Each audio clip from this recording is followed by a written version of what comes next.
Good afternoon, Kiesha. Hi, Dr. Side. Thanks for joining us and agreeing to do this. It's very much Oh, appreciated. no problem. So I'm going to tell everybody a little bit about you just very briefly and then let you tell your own story for the most part, okay? Okay. So this is Kiesha, and at the time this story starts for us, she was about 40 years old. She'd been on dialysis from 2008 till about 2015 when she got a kidney transplant. She had a left upper arm fistula that was done in 2009. And then after her transplant, over a number of years, she developed progressive dyspnea, edema, had lots of cardiac testing that she'll tell you about, echocardiograms, admissions, right heart catheterizations, sleep studies, transplant clinic, cardiology clinic visits, lots of medical attention for this ongoing and progressive problem until we kind of stumbled into each other in 2019 when she was admitted yet again with another bout of dyspnea, and we were consulted at that time mainly for managing her transplant. But at that time we found she had this booming AV fistula, and from there I just want you to tell a little bit about that history, kind of back it up a bit, and how you were feeling after your transplant and what happened with your breathing problems and all the testing for that. Okay. So, yes, I got my kidney transplant in October of 2015. And after I got my transplant, I was doing pretty well. But fast forwarding, I was going to the gym and I was getting on the treadmill, and I couldn't really do anything like over 5 minutes. I'll start having shortness of breath. I started having like chest pains and things to that nature. So first thing I did was contacted my cardiologist, and she began running all different types of tests on me. She did cardiac MRI, she did echocardiogram, she did a tilt table test. She did a lot of testing over time, and the problem started probably, I want to say, mid 2017, 2018. I also consulted with my transplant team down at Johns Hopkins, where I received my transplant, and they started doing testing as well. They did like an ultrasound of the kidney. They did an ultrasound of like my bladder. They did a lot of testing as well. My cardiologist, she actually also sent me to go see a pulmonary specialist. And the pulmonary specialist, he sent me to go get tests done. He had me get a test done to see if I had any blood clots on my lungs. He had me do all type of breathing tests, and even though all of the doctors continued to do all of these testings, nothing was found. And this went on for about a good year and a half, almost 2 years.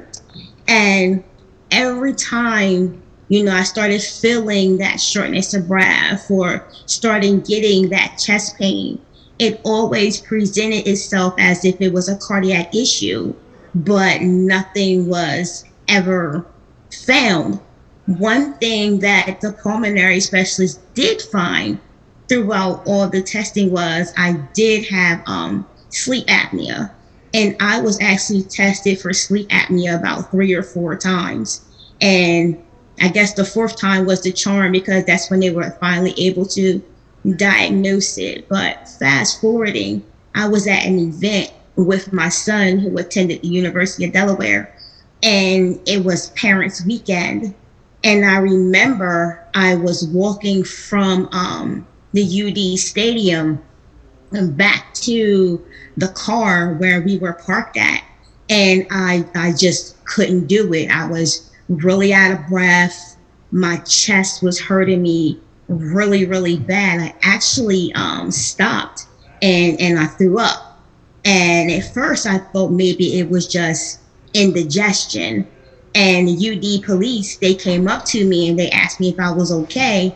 And I was like, yes, it's just indigestion. But then I started having difficulty breathing, and luckily enough, it was a ambulance that was sitting there because, of course, we were at a sporting event, and that's when I was rushed to the emergency room at Christiana. And my cardiologist, she was called in. I remember I was put on oxygen, which I normally I don't use, and she was still puzzled because, like I said, everyone did every different test in the book. So my cardiologist, she started thinking outside the box, and that's when she suggested that she wanted to consult Dr. Saad. And Dr. Saad was pretty familiar with me anyhow because he was one of the doctors who treated me while I was on dialysis. But I remember you also telling me a story about you and your mother walking through the Christiana Mall and Yes, how so you my compared mom, your exercise tolerance to hers. yes, so my mom actually had 3 strokes, and my mom could walk around the mall with no problem, where I could walk from like one store in the mall and just a few short feet, and I would be out of breath, and I would be so tired. So my mother was basically walking circles around me, and I would always have to constantly stop and sit down and catch my breath. And so that's the story you told when I met you, and we actually got consulted partly just to manage your transplant because they were giving you some diuretics for your heart problems, your breathing problems, and you did have some swelling in your legs too at the time. Yes, And that's so your right. I kidney did. function was going a little off because of pretty aggressive diuretics. And that's one of the reasons they brought us in on your case, but that's when it became evident that you had this fistula that was still booming and hadn't Yes, been used for many years. And so that day we sent you down for an ultrasound of the fistula, right? yes, And we measured the flow in the fistula, and it was about 2.8 liters per minute, which yes, is a lot. It's about half of what your heart should be putting out. And so yes. then the very next day, Dr. Rao, the surgeon, took you to the operating room and he tied off the fistula because you didn't need it anymore. Your kidney function was fine, right? Yes, that's correct. And tell us how things went after tying off that fistula. How did your symptoms develop after that? So after tying off the fistula, it was like a great change. I mean, I was able to actually start going to the gym and doing at least 30, 45 minutes of cardio. I actually started taking up kickboxing. So I did like a 30-minute circuit train of kickboxing, where before, if I would have did it prior, I wouldn't have made it. I would have been done after the first round. But after getting the fistula ligated, I was able to resume like normal exercising. My mom wasn't walking circles around me in the mall anymore. I could keep up with her and her walker, and just like my whole entire life, it just changed. It made things a lot easier for me, and I wasn't running out of breath because that's a painful feeling, especially when you're trying to do cardio or just normal walking around a mall and you can't, keep up with what you're doing. Have you had any further admissions to the hospital for heart failure or fluid overload since No, that time? no, And prior to that, those had been occurring quite frequently. yes, Yeah. So it sounds almost like throwing a switch. You were struggling with all these problems. You ligated the fistula, and within a couple of months, you were back in pretty good shape. yes. Well, good. I think that's the story we wanted to hear, we needed to hear, and I hope that benefits other people who might have some of the same problems and not necessarily have them recognized. And one of the points we wanted to make here is that you had many very skilled and dedicated doctors and 2 hospital systems looking after you very closely and trying to get to the bottom of this, and it took a while for that to happen. It does tend to fly under the radar, this problem. It's not always the first thing on everybody's list.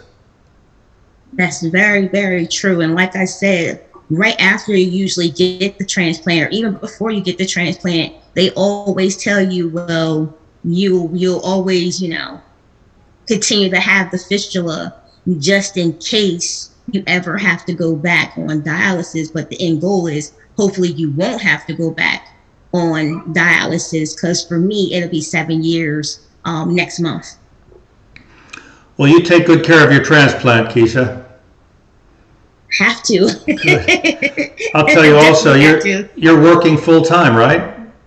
Yes, I work full time for Capital One. Yes. So you've kept on with your life. You're not sitting around. You're not a couch potato. No, I don't have time to be a couch potato at all. Not at all. Well, Kiesha, thanks again. We really appreciate you sharing your story. Oh, it was my pleasure. It was an honor for me to do it, and hopefully this will help a lot of people understand, to definitely look into that fistula. Yeah. Don't forget the fistula. That might be our new mantra. Don't forget the fistula. All right, Kiesha. Well, you have a great weekend. Thanks again. You're welcome. You take care too. Bye-bye. Bye-bye.